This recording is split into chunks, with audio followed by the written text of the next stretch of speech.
What you are looking at right now is security camera footage of a fraudulent Indian call center based in the center of Kolkata.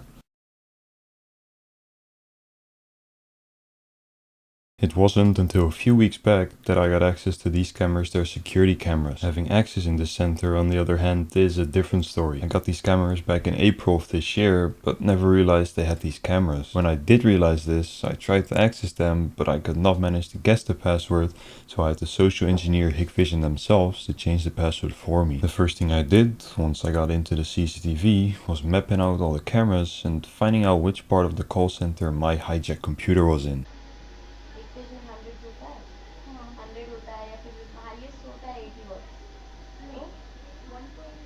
From the microphone audio of this computer, I knew that my device was in the room with the two girls talking on camera 10, in the fourth call cabinet on the left side of the main corridor. After finding this out, I decided to map out the entire call center, and to make it easier for you guys to understand, I will show you each camera, explain very briefly what you are seeing, and show you the location on a very primitive mini-map of the call center that I drew. Let's start off with the entrance on camera 2. This call center is on the second floor of the Matrix Tower in Salt Lake and thus needs to be accessed with either an elevator or with stairs. The two elevators you see are almost always used to get in and out of the call center, but as an alternative, there is also a stairwell behind the heavy blue door that is always locked and barely used. As you can see, a security guard is sitting at the front desk to prevent intruders from coming in. He's not only there when the center is active, also at 1 AM when everyone is gone and all the lights are off, he is surveilling the entrance. I guess these guys don't know what a door lock is. If we move under the camera and through the door of this room, we get into a small hallway leading to the main corridor. This hallway is visible on camera 1, and from this camera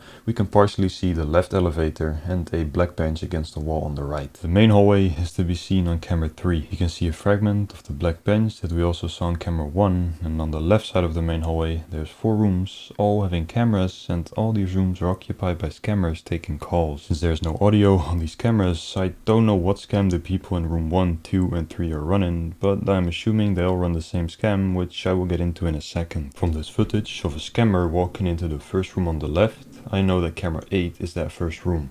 You can see that same woman that just walked into that call cabinet on this camera. Room 2 can be seen on camera 9. You can see a guy with a blue shirt and a girl with a grey shirt that can also be seen in the background of room 1. It is the closest room to number 1 and thus number 2. Applying the same method, I found out that room number 3 is on camera 7 and that room number 4 is on camera 10. On the right side of the main hallway there are 6 rooms. The 5 rooms called S or side rooms do not have cameras, so I don't know what's in there. These rooms are a lot smaller, so I'm assuming that they are used for storage. One of these rooms on the right does have a camera, which is called Tech. This room is a storage room full of spare computers, headsets, keyboards and hard drives. It's a room full of valuable items, so understandable that they placed the camera in there. At the end of the main hallway you can go to the right or the left, and if you go to the right you will find camera number 11 that captures the kitchen / cafeteria of the call center. If you walk below this camera, there's a restroom where the scammers can urinate and defecate. If you don't want to eat or go to the toilet, you can also choose to go to the left at the end of the hallway, and this side can also be seen from camera 11, but even better from camera 12. This hallway leads to 3 rooms, the boss's office if you go into this first door on the right,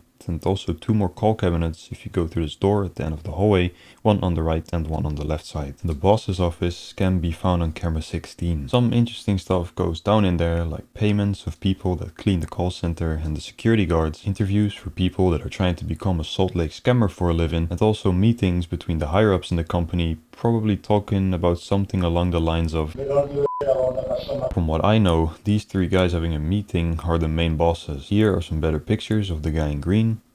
Here is a company picture of the older man from about 20 years ago, and here are some better shots of the big boss that I could most of the time only see from behind. How do I know this is the main man around this call center? Well, he was always sitting in the most comfortable chair in the boss's office, and from this footage we can see that each and everyone gets up and out of the way for this guy like he is some kind of Indian prince. Like I mentioned before, there's 2 more call cabinets at the end of the left hallway. This is what the one on the right looks like, and this is what the one on the left looks like. What is this, you might ask? It is a plastic bag covering the 2 cameras in each corner of this room. Luckily, camera 13 and 14 got uncovered 2 weeks in of me watching them. Here you can see that boss in green again uncovering one of the cameras. Now, what scam do these guys actually run? Before I answer that question, I quickly want to speak about how you guys can learn about ethical hacking as well. Let me rephrase that. if you want to learn absolutely anything, then Skillshare has thousands of courses that can get you started in any branch you may think of. Taking the topic of ethical hacking or cybersecurity, there are 30 videos waiting for you, including videos about protecting yourself online and hours of lessons on how to get started in the cybersecurity field. Skillshare is an online learning community for creative and curious people that want to explore new skills, develop existing interests, and get lost in creativity. I personally really enjoyed this course from Marques Brownlee teaching about how to get to the next level on YouTube. The first 1000 of my subscribers that click the link in the description will get a 1-month free trial of Skillshare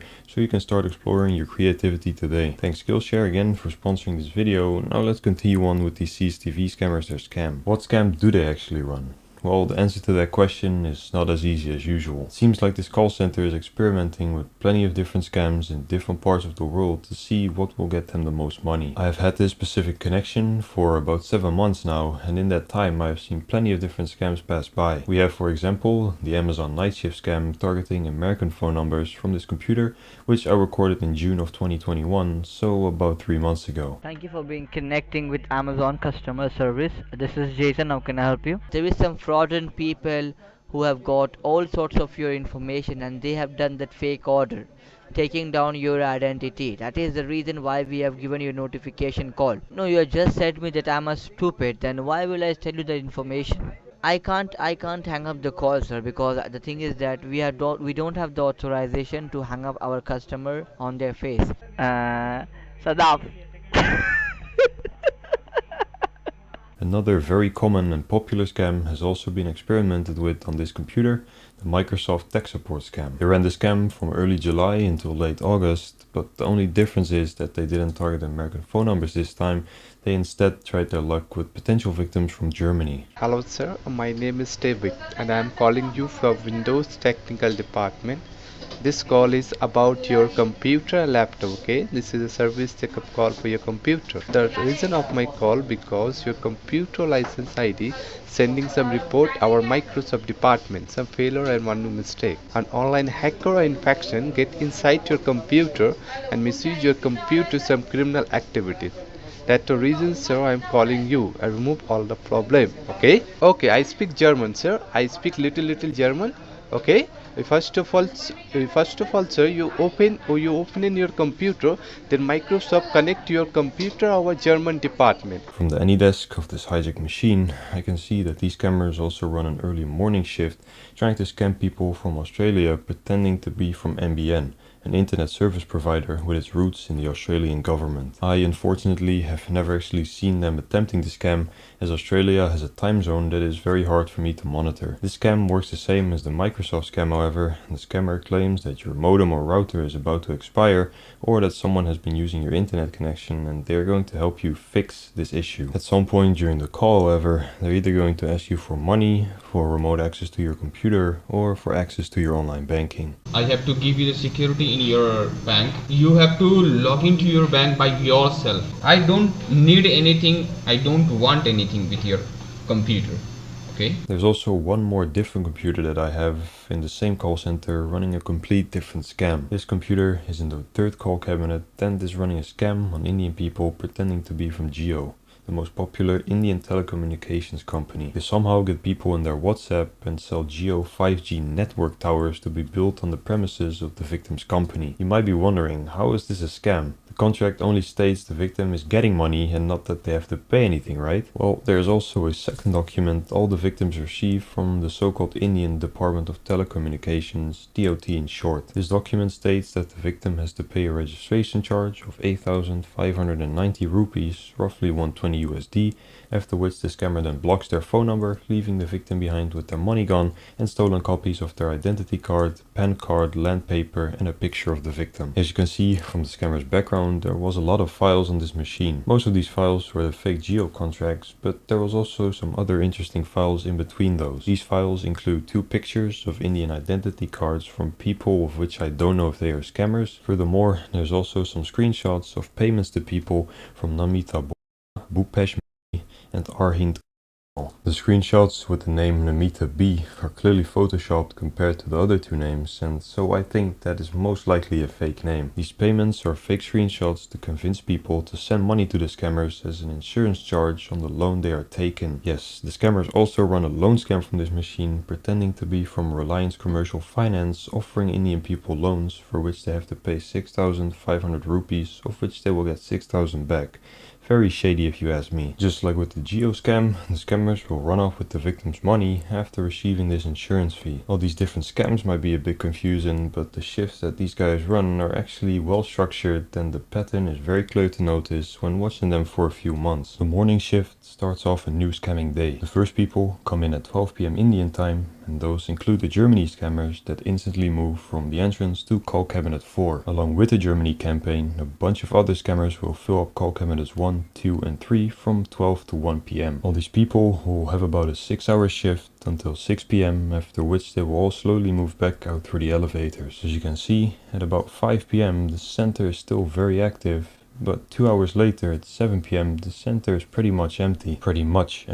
Not completely. The people that are left behind are some of the bosses, a security guard and some cleaners. Here you can see someone cleaning the 4th call cabinet with what seems to be an improvised broom made out of a bunch of sticks. This cleaning of the entire call center takes them from 7 PM until 11 PM, so about 4 hours. After they are done cleaning, they will all eat together. The bosses have already left, so the only people that eat together are the cleaners and one security guard. Depending on their mood, the cleaners will then stay until about 12 to 1 AM, after which the security guard is left completely alone. Here you can see that the security guard has locked the door from the elevator entrance to the small hallway at 1 AM with all the lights turned off in the call center. He will then proceed to watch movies on his phone until about 3 AM, and after this he shuts down the lights in the entrance area as well. At this point I thought he would be leaving, but this was not the case. Once he is tired, he tries to get some sleep in on a couch that is down at the bottom left of the screen. He will be able to get about 2-3 hours of sleep before he gets woken up by the first Australia shift scammer that comes in at roughly 6 AM. The Australia scammers will also move from the entrance to call cabinet 4, after which they then turn on their assigned computer and start trying to steal innocent people their money, pretending to be from NBN or Cisco. The first scammer came in at 6 AM.